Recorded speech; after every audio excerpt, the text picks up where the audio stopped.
ನಮಸ್ತೆ. ಮಾರ್ಚ್ ತಿಂಗಳು 3ನೇ ತಾರೀಕು 2025. ಇವತ್ತು ಸೋಮವಾರ, ಶುಕ್ಲ ಪಕ್ಷ ಅಂದರೆ ಬೆಳೆಯುವ ಚಂದ್ರ. ಎಂದಿನಂತೆ ನಾವು ನೋಡುವಂಥದ್ದು ಏನಂತಂದರೆ, ಇವತ್ತು ರೇವತಿ ನಕ್ಷತ್ರ ಸಿದ್ಧಿ ಮತ್ತು ಕುಲವೃದ್ಧಿಯನ್ನು ಕೊಡುತ್ತದೆ, ಅಂದರೆ ಅಭಿವೃದ್ಧಿಯನ್ನು ಕೊಡುತ್ತದೆ.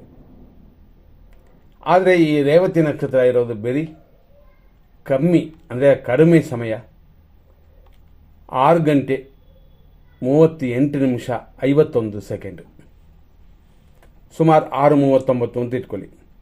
ಆನಂತರ ಬರೋದು ಅಶ್ವಿನಿ ನಕ್ಷತ್ರ. ಅಶ್ವಿನಿ ನಕ್ಷತ್ರನೂ ಪರವಾಗಿಲ್ಲ, ಅಷ್ಟು ಮೋಸವಿಲ್ಲ. ಆದರೂ ತಿಥಿ ಚತುರ್ಥಿ, ಅಂದರೆ 5ನೇ ತಿಥಿ ಅಲ್ಲ, 4ನೇ ತಿಥಿ, ಮೀಡಿಯಮ್ ಆಗಿದೆ.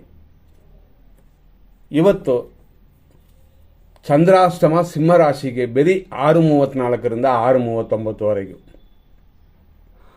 ಆಮೇಲೆ ಕನ್ಯಾ ರಾಶಿಗೆ ಉಂಟು. ಆದ್ದರಿಂದ ಇವತ್ತು 6:39ನ ಮೇಲೆ ಕನ್ಯಾ ರಾಶಿಯವರು ಗಮನ ಕೊಡಿ. ಇವತ್ತಿನ ದಿನದಲ್ಲಿ ಸೂರ್ಯೋದಯ 6:34ಕ್ಕೆ. ನಾನು ಫಸ್ಟೇ ಹೇಳಿದಂತೆ ಬರೀ ಒಂದು 5 ನಿಮಿಷ ಕಾಲ ಕೂಡ ಇಲ್ಲ ರೇವತಿ ನಕ್ಷತ್ರ, ಆಮೇಲೆ ಅಶ್ವಿನಿ, ಆಮೇಲೆ ಭರಣಿ.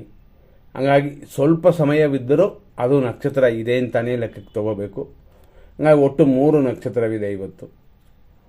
ಆನಂತರ ನೋಡುವಂಥದ್ದು ಏನು ಅಂತಂದರೆ, ಚಂದ್ರನು ಇವತ್ತು ಮೀನರಾಶಿಯಲ್ಲಿ 6:39ವರೆಗಿದೆ. ಆನಂತರ ಮೇಷರಾಶಿ ಸ್ಟಾರ್ಟ್. ಒಂದು ವೇಳೆ ಮಕ್ಕಳು 6:39 ಒಳಗಡೆ ಹುಟ್ಟಿದ್ರೆ ಮೀನರಾಶಿಯಲ್ಲಿ ಹುಟ್ಟಿದ್ದಾರೆ ಅಂತ, 6:40ರಲ್ಲಿ ಹುಟ್ಟಿದ್ರೆ ಮೇಷರಾಶಿಯಲ್ಲಿ ಹುಟ್ಟಿದ್ದಾರೆ ಅಂತ ತಿಳ್ಕೊಬೋದು. ನಾನು ಫಸ್ಟೇ ಹೇಳಿದಂತೆ ರೇವತಿ ನಕ್ಷತ್ರ 6:39ವರೆಗಿದೆ, ಅದು 4ನೇ ಪಾದ.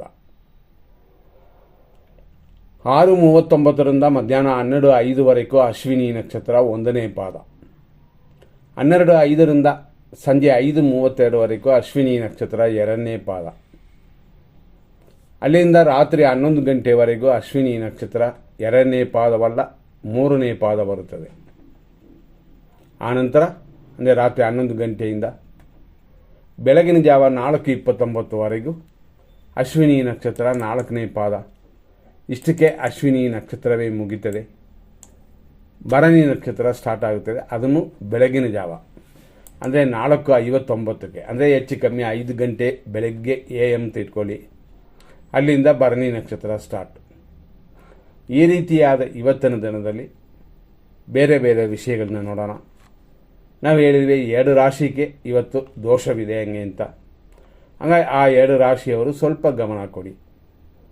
ಅದನ್ನೇ ಫಸ್ಟ್ ಹೇಳಿದಂತೆ ಬರೀ 5 ನಿಮಿಷ ಮಾತ್ರ ಸಿಂಹರಾಶಿಗೆ, ಆಮೇಲೆ ಕನ್ಯಾ ರಾಶಿಗೆ ದೋಷ. ಬೆಳಗ್ಗೆ 6:39ರಿಂದ ದಿನಪೂರ್ತಿ ದೋಷವಿದೆ. ಈಗ ನಾವು ನೋಡುವಂಥದ್ದು ಬೇರೆ ಏನು ಅಂತಂದರೆ, 100% ಇರೋದರಲ್ಲಿ ಖಂಡಿತವಾಗಿ ಶುಭ ಸಮಯ ಅಂತ ಹುಡ್ಕೋಣ. ನಾವು ಫಸ್ಟ್ ಹೇಳಿದಂತೆ ಇವತ್ತು ಇರುವ ನಕ್ಷತ್ರಗಳು ಶುಭವಾಗಿದೆ, ತುಂಬ ಮೋಸ ಅಂತ ಇಲ್ಲವೇ ಇಲ್ಲ. ಆದ್ದರಿಂದ ಕೆಲವು ಕಾರ್ಯಗಳು ಮಾಡೋಕ್ಕೆ ಖಂಡಿತವಾಗಿ ಅನುಕೂಲ ಇದೆ. ಆದರೂ ಚತುರ್ಥಿ ಮುಗಿದ ಮೇಲೆ, ಅಂದರೆ 4ನೇ ತಿಥಿಯ ನಂತರ ಮಾಡಿದರೆ ಶುಭವಾಗಿರುತ್ತೆ ಅಂತ. ಆದರೂ ನಾವು ಟೈಮ್ ಕೊಡ್ತೀವಿ, ಅದನ್ನು ನೋಡ್ಕೊಳ್ಳಿ. ಒಳ್ಳೆಯ ಟೈಮ್, ಕೆಟ್ಟ ಟೈಮ್ ಎಲ್ಲ 100% ಕೂಡ ಕೊಡ್ತೀವಿ. 6:34 ಬೆಳಗ್ಗೆಯಿಂದ 7:13ವರೆಗೂ ಶುಭವಾಗಿದೆ. 9:35 AM ರಿಂದ 11 ಗಂಟೆ AM ವರೆಗೂ ಅಂದರೆ ಬೆಳಗ್ಗೆ, ಇದು ಶುಭ ಸಮಯ. ಮಧ್ಯಾಹ್ನ 12:34 PM ರಿಂದ 10 ನಿಮಿಷ 12:44ವರೆಗೂ ಚೆನ್ನಾಗಿದೆ. ಮಧ್ಯಾಹ್ನ 2:59ರಿಂದ ರಾತ್ರಿ 11 ಗಂಟೆ 29 ನಿಮಿಷದವರೆಗೂ ಶುಭವಾಗಿದೆ. ಆನಂತರ ರಾತ್ರಿ ಅಂದರೆ ಲೇಟ್ ನೈಟ್ 12 ಗಂಟೆ ದಾಟಿ 2 ಗಂಟೆ 2 ನಿಮಿಷ AM ರಿಂದ ಬೆಳಗಿನ ಜಾವ 5:27ವರೆಗೂ ಶುಭವಾಗಿದೆ. ಇದು ಶುಭ ಸಮಯಗಳು. ಅದೇ ಥರ 100% ಅಶುಭ ಸಮಯಗಳನ್ನ ನೋಡೋಣ. ಬೆಳಗ್ಗೆ ಸುಮಾರು ಅಂತಂದರೆ 7:15ರಿಂದ 8:55ವರೆಗೂ ಮೃತ್ಯು ಅಂದರೆ ಮರಣಕಾಲ. ಔಷಧಿ, ಆಪರೇಷನ್ ಇಂಥದ್ದೆಲ್ಲ ಸ್ವಲ್ಪ ಹುಷಾರಾಗಿರಬೇಕಾಗಿರೋ ಸಮಯ ಇಂಥದ್ದು. ಪ್ರಯಾಣಗಳಲ್ಲೂ ಕೂಡ ಎಚ್ಚರ. ಮೃತ್ಯು ಇನ್ನೂ ಮುಗಿದಿಲ್ಲ, ಅಂದರೆ 8:55ವರೆಗಿದೆ. ಅಷ್ಟರಲ್ಲೇ 8 ಗಂಟೆ 4 ನಿಮಿಷದಿಂದ 9:33ವರೆಗೂ ರಾಹು ಕಾಲ ಇದೆ. ಮತ್ತು 11 ಗಂಟೆ 2 ನಿಮಿಷ AM ರಿಂದ 12:32 ಮಧ್ಯಾಹ್ನ PM ವರೆಗೂ ಯಮಕಂಡ ಕಾಲವಿದೆ. 12:46ರಿಂದ ಮಧ್ಯಾಹ್ನ 2:57ವರೆಗೂ ಮೃತ್ಯು. ರಾತ್ರಿ 12:31ರಿಂದ ರಾತ್ರಿ 2:02ವರೆಗೂ ವಿಷಕಾಲ. ರಾತ್ರಿ 12:51 ಅಂದರೆ AM ರಿಂದ 2 ಗಂಟೆ 18 ನಿಮಿಷ AM ವರೆಗೂ ನಕ್ಷತ್ರ ವಿಷಘಟಿಕಾ ಕಾಲ. ರಾತ್ರಿ ಅಂದರೆ ಬೆಳಗಿನ ಜಾವ 5:29ರಿಂದ 6:34ವರೆಗೂ ಮೃತ್ಯು ಇದೆ. ಇದೆಲ್ಲ 100% ದೋಷವಿರುವ ಸಮಯಗಳು. ಇದನ್ನು ತಿಳ್ಕೊಂಡು ನಿಮ್ಮ ಕಾರ್ಯಗಳನ್ನು ಮಾಡಬಹುದು. ನೆಕ್ಸ್ಟ್ ನಾವು ನೋಡುವಂಥದ್ದು ಏನಂತಂದರೆ ಅವರವರ ನಕ್ಷತ್ರಕ್ಕೆ ತಾರಾ ಚಂದ್ರಬಲವನ್ನು ನೋಡೋಣ. ಇದರಲ್ಲಿ 6:39ವರೆಗೂ 5 ನಿಮಿಷ ಕಾಲ, ಅದರಲ್ಲಿ ಏನೂ ಮಾಡೋಕ್ಕಾಗಲ್ಲ. ಆದರೂ ನಾವಿಲ್ಲಿ ಕೊಡುವಂಥದ್ದು ಏನಂತಂದರೆ ಈ ಸಮಯದ ನಂತರ ಅಂದರೆ ಅಶ್ವಿನಿ ನಕ್ಷತ್ರ ಬಂದ ಮೇಲೆ ಹೆಂಗಿದೆ ಅಂತ ನೋಡೋದು. ಆದ್ದರಿಂದ ಆ ಸಮಯ ಎಂಥದ್ದು ಅಂತ ನೋಡಿದ್ರೆ 6:39ನ ಮೇಲೆ ಬೆಳಗಿನ ಜಾವದವರೆಗೂ ಜನ್ಮತಾರೆ, ಆರೋಗ್ಯ ಇದೆಲ್ಲ ಉಂಟು, ಪರವಾಗಿಲ್ಲ ಅಂತ ಹೇಳ್ಬೋದು. ಅಶ್ವಿನಿ ಆದ ನಂತರ ಭರಣಿ ನಕ್ಷತ್ರ ಬರುತ್ತದೆ. ಅದು 6:39ನ ಮೇಲೆ ಬೆಳಗಿನ ಜಾವದವರೆಗೂ ಪರಮ ಮಿತ್ರ ತಾರೆ, ಶರೀರ ಸುಖವೆಲ್ಲ ಕೂಡಿ ಬರುತ್ತದೆ. ಹಂಗಾಗಿ ಶುಭವಾಗಿದೆ. ಕೃತಿಕಾ ನಕ್ಷತ್ರ ಮೇಷರಾಶಿಯವರಿಗೆ 6:39ನ ಮೇಲೆ ಬೆಳಗಿನ ಜಾವದವರೆಗೂ ಮಿತ್ರಧಾರೆ, ಶರೀರ ಆರೋಗ್ಯ, ಹಂಗಾಗಿ ಇವತ್ತು ಅನುಕೂಲಕರವಾಗಿದೆ.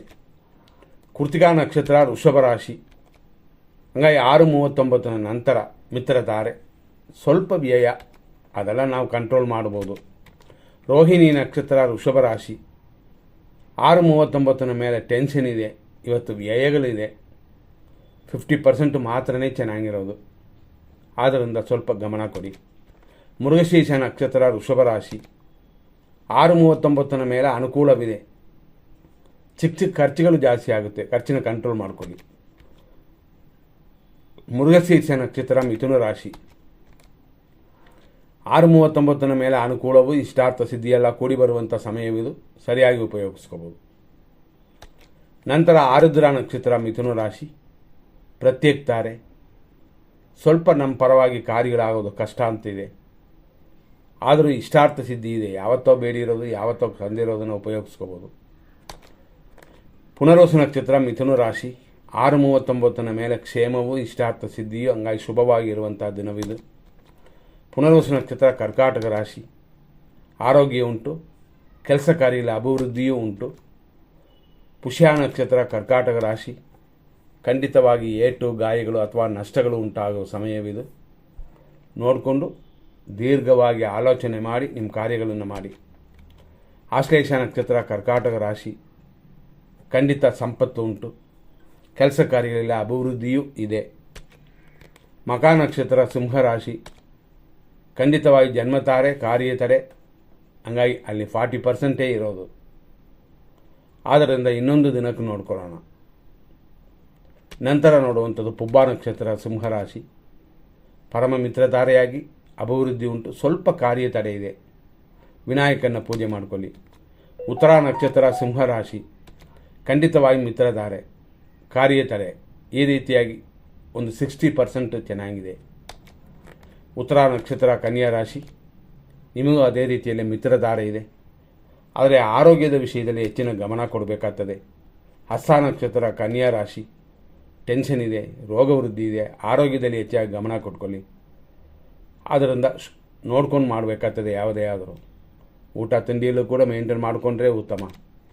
ಚಿತ್ತಾ ನಕ್ಷತ್ರ ಕನ್ಯಾ ರಾಶಿ, ಅನುಕೂಲವಿದೆ ಮತ್ತು ರೋಗ ವೃದ್ಧಿಯೂ ಇದೆ. ಆರೋಗ್ಯ ಒಂದು ಕಡೆ ನೋಡಿಕೊಂಡ್ರೆ ಮಿಕ್ಕದು ಏನು ಪ್ರಾಬ್ಲಮ್ ಇಲ್ಲ. ಚಿತ್ತಾ ನಕ್ಷತ್ರ ತುಲಾ ರಾಶಿ, ಅನುಕೂಲ, ಸುಖ, ಸಂತೋಷ ಅಂತ ಎಲ್ಲ ರೀತಿಯಲ್ಲೂ ಶುಭವಾಗಿರುವಂಥ ದಿನವಿದು, ಸರಿಯಾಗಿ ಉಪಯೋಗಿಸ್ಕೊಳ್ಳಿ.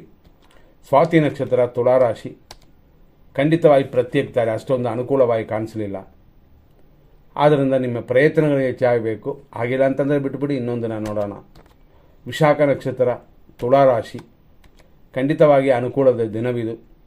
ಸುಖ ಉಂಟು, ಅಭಿವೃದ್ಧಿಯೂ ಉಂಟಾಗುತ್ತದೆ. ವಿಶಾಖ ನಕ್ಷತ್ರ ವೃಶ್ಚಿಕ ರಾಶಿ, ಖಂಡಿತ ಕ್ಷೇಮವಿದೆ. ಶತ್ರುಕಾಟವೂ ಇವತ್ತಿಲ್ಲ, ಆದ್ದರಿಂದ ಶುಭ ದಿನವಿದು. ಅನುರಾಧ ನಕ್ಷತ್ರ ವೃಶ್ಚಿಕ ರಾಶಿ, ವಿಪತ್ತು ಉಂಟು, ಏಟು ಗಾಯಗಳಾಗುತ್ತದೆ ಅಥವಾ ಕಳ್ಕೊಳ್ಳುವಂಥದ್ದು ಬರುತ್ತದೆ. ಹುಷಾರಾಗಿ ಹ್ಯಾಂಡಲ್ ಮಾಡಿ, ಅದೆಲ್ಲ ಸರಿಯಾಗಿ ಮಾಡಿದ್ರೆ ಓಕೆ, ಇಲ್ಲ ಅಂತಂದರೆ ಗಾಡಿಗಳಲ್ಲೂ ಕೂಡ ಎಚ್ಚರವಾಗಿರಬೇಕಾಗ್ತದೆ. ಜ್ಯೇಷ್ಠ ನಕ್ಷತ್ರ ವೃಶ್ಚಿಕ ರಾಶಿ, ಸಂಪತ್ತು ಇದೆ, ಸ್ವಲ್ಪ ಶತ್ರುನಾಶವಿದೆ. ಅಂದರೆ ಶತ್ರುನಾಶ ಅಂದರೆ ನಿಮಗೆ ಒಳ್ಳೆಯದು ಅಂತ. ಮೂಲ ನಕ್ಷತ್ರ ಧನುಸು ರಾಶಿ, ಆದ್ದರಿಂದಾಗಿ ಇವತ್ತಿನ ದಿನ ಜನ್ಮತಾರೆಯಾಗಿರೋದ್ರಿಂದ ಚಿಕ್ಕ ಚಿಕ್ಕ ದೇವರ ಖರ್ಚುಗಳು ಮಾಡಿಕೊಳ್ಳಿ. ಸ್ವಲ್ಪ ಕಾರ್ಯ ವಿಘ್ನವೂ ಇದೆ. ಯಾರಿಗಾದರೂ ಅಂದರೆ ಕೈಕಾಲಿಲ್ಲದವರು, ಕಣ್ಣಿಲ್ಲದವರಿಗೆ, ಅಂಗವಿಕಲರಿಗೆ ನಿಮ್ಮಿಂದ ಆಗುವಂಥದ್ದನ್ನು ಮಾಡಿ. ಪೂರ್ವಾಷಾಢ ನಕ್ಷತ್ರ ಧನುಸು ರಾಶಿ, ಪರಮ ಮಿತ್ರಧಾರೆ, ಸ್ವಲ್ಪ ಕಾರ್ಯ ವಿಘ್ನ ಇಷ್ಟೆಲ್ಲ ಉಂಟು. ಆದ್ದರಿಂದಾಗಿ ಮಿತ್ರರ ಸಹಾಯ ಪಡೆದು, ಗುರುಗಳ ಆಶೀರ್ವಾದವನ್ನು ಪಡೆದು, ಹಿರಿಯರ ಆಶೀರ್ವಾದ ಪಡೆದು ನಿಮ್ಮ ಕಾರ್ಯಗಳನ್ನ ಪ್ರಾರಂಭ ಮಾಡಿ. ಉತ್ತರಾಷಾಢ ನಕ್ಷತ್ರ ಧನುಸು ರಾಶಿ, ಖಂಡಿತವಾಗಿಯೂ ಟೆನ್ಷನ್, ಅದೆಲ್ಲ ಬರೀ 5 ನಿಮಿಷ ಅಷ್ಟೇ, ಆಮೇಲೆ ಮಿತ್ರಧಾರೆ. ಆದ್ದರಿಂದ ಪರರ ಸಹಾಯದಿಂದ ನಿಮ್ಮ ಕಾರ್ಯಗಳನ್ನ ಮಾಡ್ಕೋಬೇಕು. ಉತ್ತರಾಷಾಢ ನಕ್ಷತ್ರ, ಇದರಲ್ಲಿ ಖಂಡಿತವಾಗಿ ಉತ್ತರಾಷಾಢ ನಕ್ಷತ್ರ ಮಕರ ರಾಶಿ ಅಂತ ತಗೋಬೇಕು. ಇದರಲ್ಲಿ ಹುಟ್ಟಿದ ನಿಮಗೆ ಮಿತ್ರಧಾರೆ, ಸ್ವಲ್ಪ ರೋಗ ಭಯ, ಹಾಗಾಗಿ ಈ ರೀತಿ ಇರೋದರಿಂದ ಇದನ್ನು ಗಮನಿಸಿ ನಿಮ್ಮ ಕಾರ್ಯಗಳನ್ನ ಮಾಡಬಹುದು. ಶ್ರವಣ ನಕ್ಷತ್ರ ಮಕರ ರಾಶಿ, ಟೆನ್ಷನ್ ಇದೆ, ರೋಗ ಭಯವಿದೆ, BP ಇರೋರು ಸರಿಯಾಗಿ ಮಾತ್ರೆ ತಗೊಳ್ಳಿ. ಧನಿಷ್ಠ ನಕ್ಷತ್ರ ಮಕರ ರಾಶಿ, ಅನುಕೂಲವು, ಸ್ವಲ್ಪ ರೋಗ ಭಯವೂ ಉಂಟು. ಅಂದರೆ ಅನುಕೂಲಕ್ಕೆ ಏನು ತೊಂದರೆಗಳಿಲ್ಲ, ಕಾರ್ಯಗಳು ಎಂದಿನಂತೆ ನಡೆಯುತ್ತದೆ. ಆದರೂ ಆರೋಗ್ಯಕ್ಕೆ ಸಂಬಂಧಪಡುವಂಥ ಚಿಕ್ಕ ಚಿಕ್ಕ ವಿಷಯಗಳಲ್ಲಿ ಗಮನ ಕೊಡಿ. ಧನಿಷ್ಠ ನಕ್ಷತ್ರ ಕುಂಭರಾಶಿ, ಅನುಕೂಲವಿದೆ, ಅದೇ ಥರ ರೋಗ ಭಯವಿದೆ, ಗಮನಿಸಿ.